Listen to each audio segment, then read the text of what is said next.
decided upon becoming an artist only after I had been to college for a few years.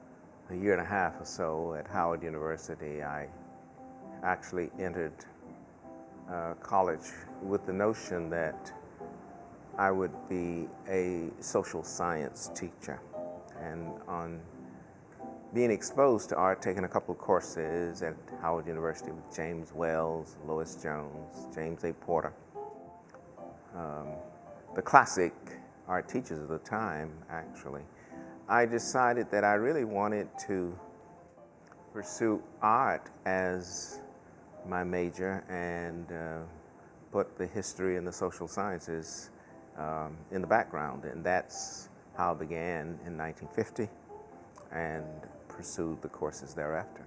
Well, over the years, I've had association with a number of artists who have been either students or colleagues in various ways. And as I said earlier, the notion of interacting with these artists has been primary in my life. It's been an important aspect of my own growing experience, my own learning experience. A number of them have been students. Lou Stovall, for example, very fine master printmaker in Washington, D.C., running his own workshop, was a student at Howard University in the 1960s. Mary Lovelace O'Neill, a major painter in California now, chaired the Department of Art out at the University of California at Berkeley for a number of years, was one such student also from my association at Howard University in the 60s. And these artists have gone on to make their own way in the world, to make their own legacies, which of course have been a very important part of my own legacy to a certain extent. They give me that credit. And so when we come together, when we work from time to time, we are cognizant of the fact that this is a relationship which is lasting, which has contributed much to each of our own careers. Most artists don't really deal with the subject of success, whether they consider it something that they're still seeking or whether they feel they've gained it. I have talked with artists over the years, such as Romare Bearden, Jacob Lawrence, and artists of that calling, and never did they dwell on the notion of being successful. They did talk about accomplishing the goals and objectives that they wanted to accomplish, and most often they said they hadn't, that it's a lifetime journey. And I think I feel pretty much the same way. I don't really feel as though I have been meted out a measure of success so much as the accolades have come for things that I have done.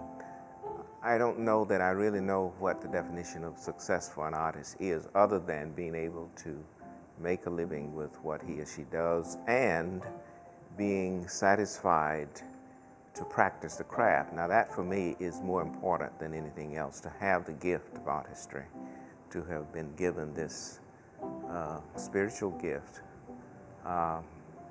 from the great Creator, and to be able to use it in a manner that satisfies myself and others. That is really the most compelling thing about it. I've always said that art is a priestly calling, and to me that means that the satisfaction comes when one is doing what he does, what he likes to do.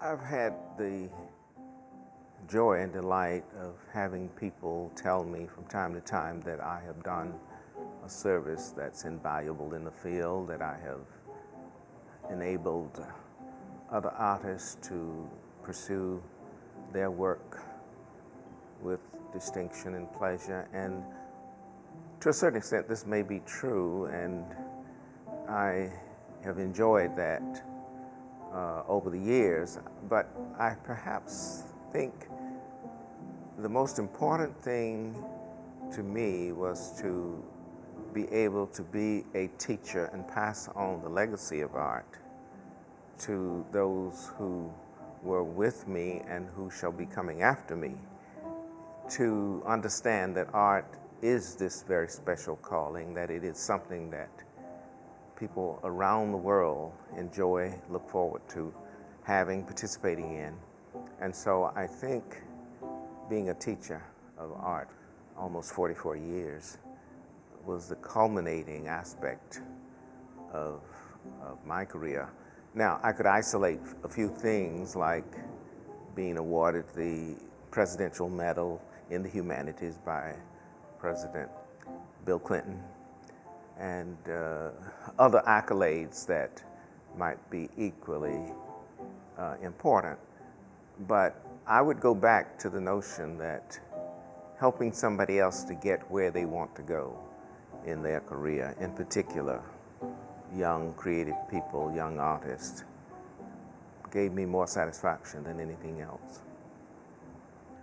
Over years, I have engaged in printmaking on my own in a very almost primitive way of just carving a wood block or carving a lino cut, doing a test proof, spooning it out, not using a press, putting the block away for years, and not thinking too much about it. As a result of that, I would have one proof or one print or two prints or two proofs from something. And yet, these things accumulate, and I never really took too much pain in talking about, oh, I'm a printmaker. Although the bulk of my work has been done in the medium of painting, I still was there all along doing these prints, to the extent that a scholar has now decided that she wishes to chronicle all these things I've done over the past 50 years. So she's doing an exhibition called Evolution, 50 Years of David Driskell's Printmaking, and I hadn't looked at it that way, beginning in 1952, so it's really more than 50 years. And so printmaking has been a vital part of my career, of my artistry over the years, even though I haven't seen it as the main thing that I was doing. Other people have seen it as very important. And so it's a medium that, for me, not only buttresses my interest in painting, but actually goes hand in hand with it. It's a form of artistry that gives me relief from the quick application of things. The process itself requires more reasoning, more logic, and that extends the intellectual process of artistry for me. One of the fine experiences that I've had in printmaking has been the visits to Brandywine workshop. This is something that all artists don't get a chance to do. I came first to Brandywine in the spring of 1986 to do a print, and I did a print called Spirits Watching. It reintroduced me to the press, because prior to that I would use the spoon method of pressing something against the paper and trying to get an impression, which wasn't always that good.